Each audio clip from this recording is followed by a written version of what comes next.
John, this sounds Yeah. like kind of a cultural thing, right? How can you overcome some of these cultural practices or the shadow IT that's happening? That's, and I actually envision when you're talking about like the business application saying, I don't trust my IT, I'm going to go hire my own IT stuff, but it sounds like a cultural innovation. John? It is the number one issue in all of this is the cultural problem. So, um, a lot of companies have good cultures, and they need to establish it. They need to write it down, and they need to follow it, and they need to live it. Right. This is, in my opinion, it's the first thing we do when we're working with anyone is we assess their culture and say, even if you had all the money, you have the intent and stuff, your culture is going to get in the way of being successful and delivering a successful solution. Yeah, absolutely. And I think we see now with with cloud becoming such a core component of traditional IT and also your research, some of those barriers are a little easier to get over.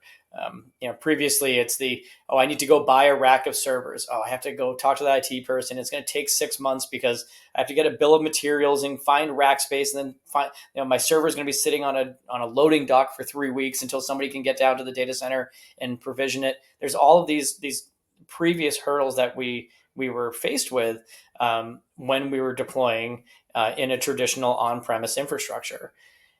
Also, even having the talent around for that. Sometimes you might just not have the brain power to go off and even know how to go about doing that at scale. Because operating on your laptop and operating on at scale are two very different things. But now that customers are so many companies are moving towards the cloud, you're flattening that down. When they call IT and they say, hey, can you get me a new RStudio environment? Yeah, sure. Let me go into the service catalog and deploy that for you. The IT now has a lot of those capabilities built into their service catalog that they're receiving by moving into the cloud and having that immediately available to them, and pushing that on to their internal customers just builds that trust up. And highlighting that, I think, is when you can get that service catalog built out and get those capabilities, at a click of a button for your end user is really important.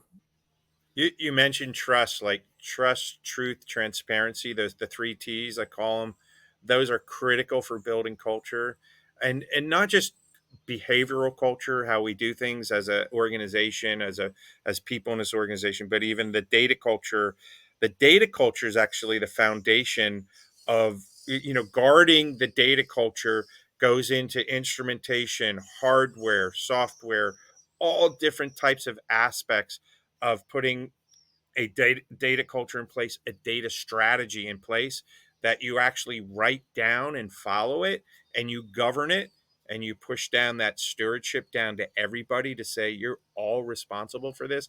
Until an organization does that, it's going to be very spotty and ruled by exceptions more than rule.